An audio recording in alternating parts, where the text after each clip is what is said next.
Okay, I want to start out with a little example of classification happening with TensorFlow.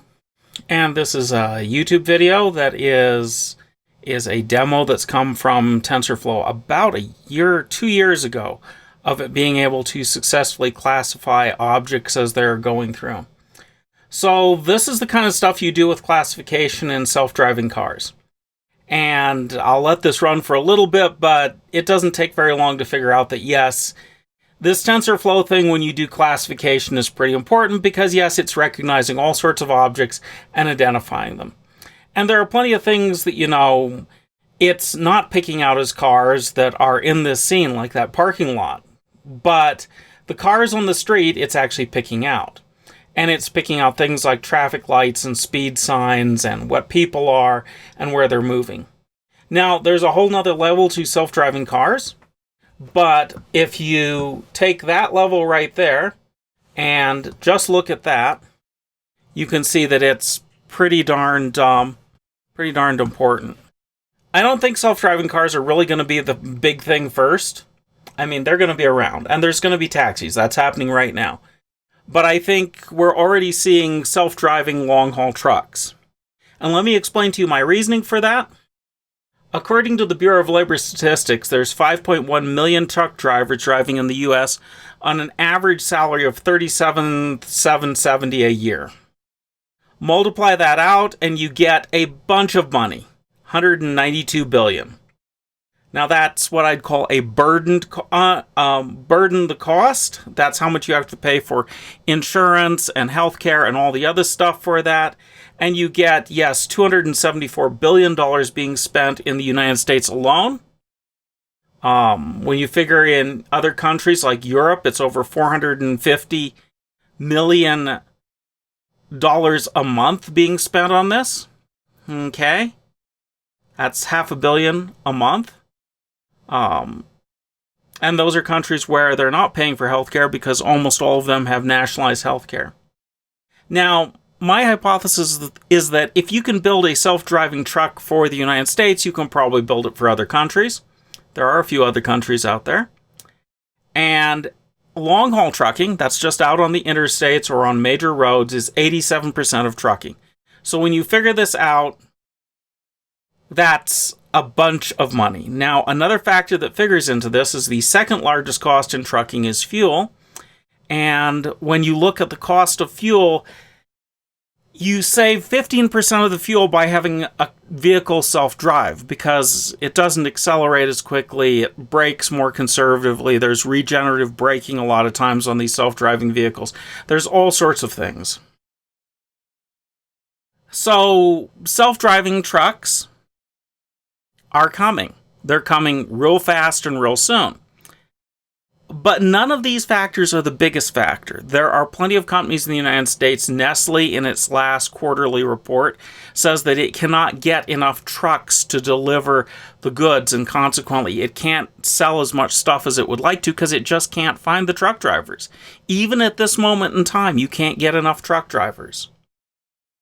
And there are trucks right now on Interstate 10 driving for UPS that are self-driving. There's nobody in the cab.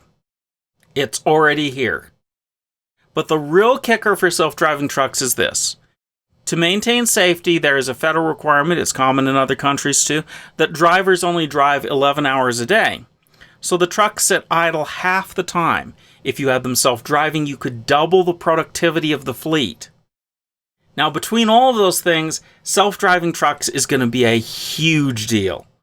Huge. Okay? Now, we might say, are the jobs going to disappear? I read a lot of history, actually. I really like understanding things that have happened in the past.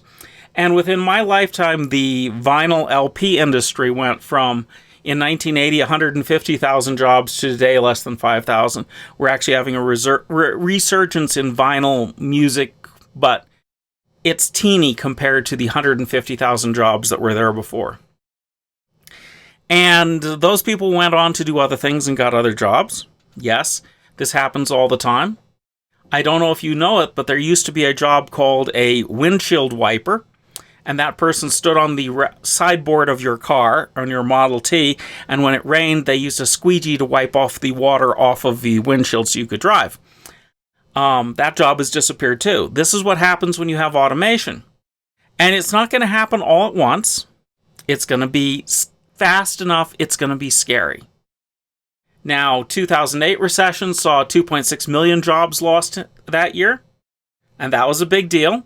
We're going through a similar thing right now. And 5.1 million truck drivers is around 2.6 million jobs. So, yeah, that's going to be a big deal.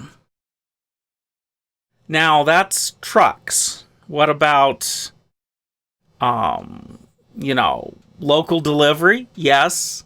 Somebody still has to unload the trucks at Walmart and put the stuff inside. So there's going to be a new kind of thing. Instead of a driver delivering directly to the store, they're going to have, the truck show up at the store, and they're going to have more people unload it. Some of these things don't go away instantaneously, but the truck driving will probably be mostly gone. Let's look at cars and taxis. Ford, Uber, Alphabet, which is Waymo, that's Google's self-driving unit. General Motors, and I have misspelled motors there. Theirs is, I can't remember the name of it, but they've announced that next year they will have self-driving. Mercedes-Benz, Toyota, Honda, Hyundai, all of these companies have collectively put $24 billion into self-driving cars. Ford has announced that it will have it in 2021. GM and Toyota say 2023. Google bought in a single purchase 140,000 Mercedes for Phoenix. The salesman that got that order probably smiled for a couple weeks. Okay? And those cars right now have been approved in Phoenix for being able to pick up passengers and drive with no driver at all. There's no safety driver in the car. Now, let's talk about what the real cost of ownership of a car is and how you can live with just transportation instead. And lots of people, they buy a car, they don't think about the cost of the car. My cheap old Toyota, 1992, I figure cost me 27 cents a mile to drive. I have another vehicle that is more than 70 cents, and I own them outright. There's no payments. This is just insurance, fuel, maintenance. Okay? It's not uncommon. In fact, the average in the United States for car payments is $682. You want to figure at least $100 for maintenance and $100 for fuel every month, and $100 most places. You'll end up with $100 or more for insurance, a couple $100 for parking. This can lead you to $1,100 for a single vehicle a month.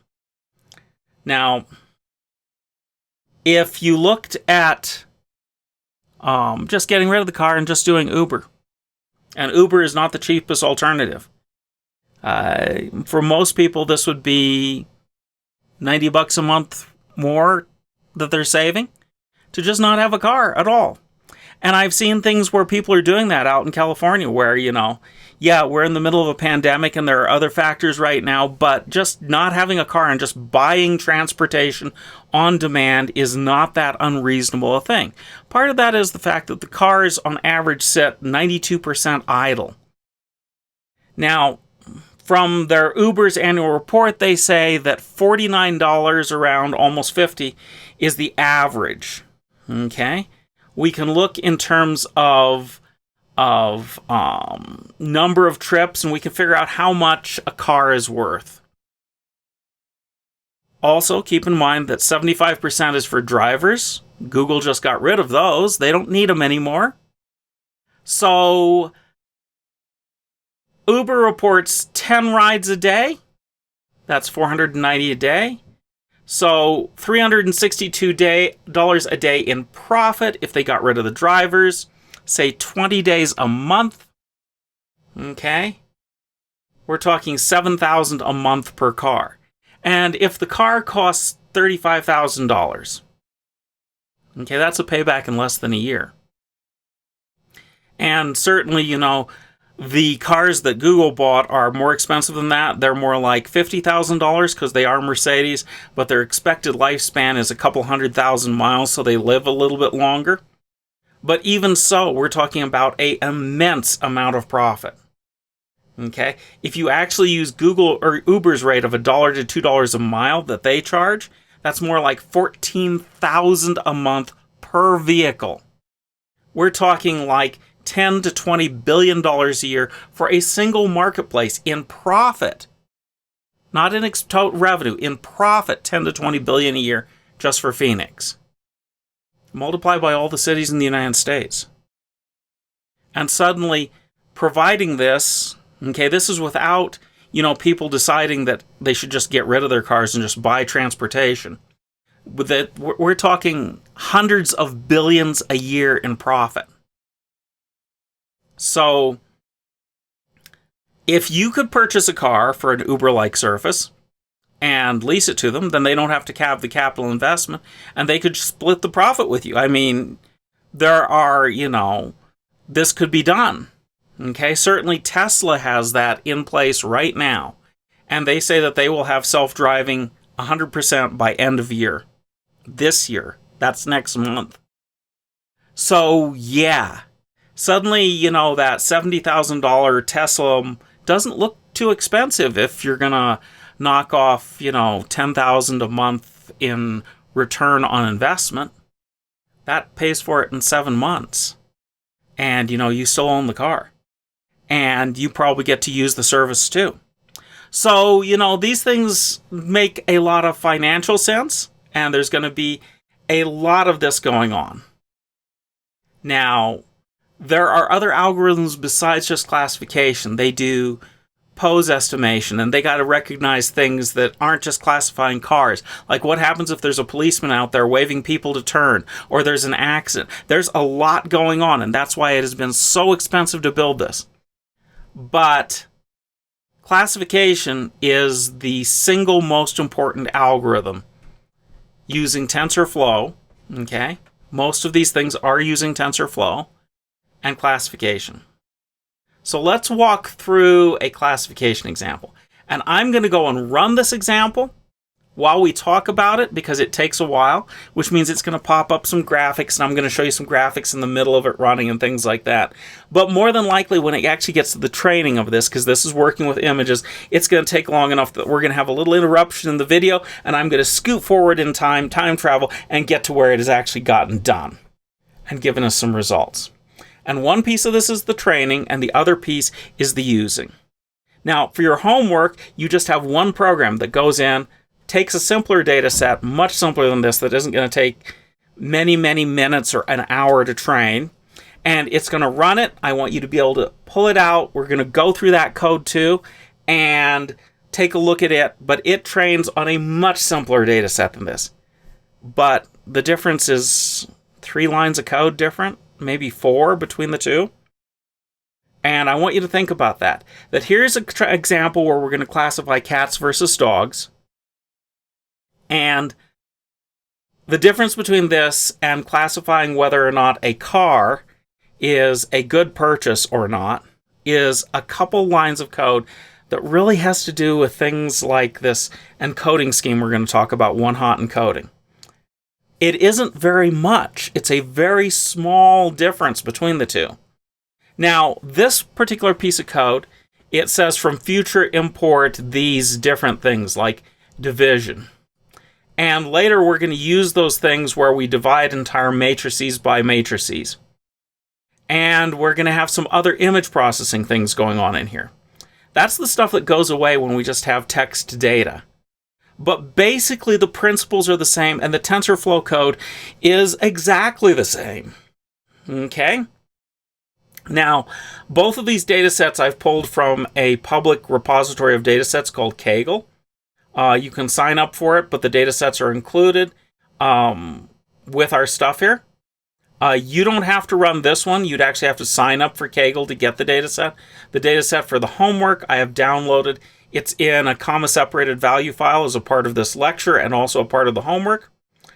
Now, if you go and double-click on a CSV file, it's going to bring up a spreadsheet. Now, the way that happens is that your computer has a default that says, if you have this extension, then I start a spreadsheet. And I don't know which spreadsheet you have installed, Excel, or you can go and edit it with some tool that you install inside Visual Studio Code. But let's be serious. It's a comma-separated value file. It's a text file. And you can go and edit that file and see what's in it by just editing it with a text editor. And our particular example for the other one has 7 columns. We're going to go through what those columns are and how we encode those columns. But before we get to that stuff, let's get started on this example and let's do some classification of some images. Let's see if we can teach a computer to tell the difference between cats and dogs, which is kind of an arbitrary thing. I mean, do you really know what a cat looks like and what a dog looks like?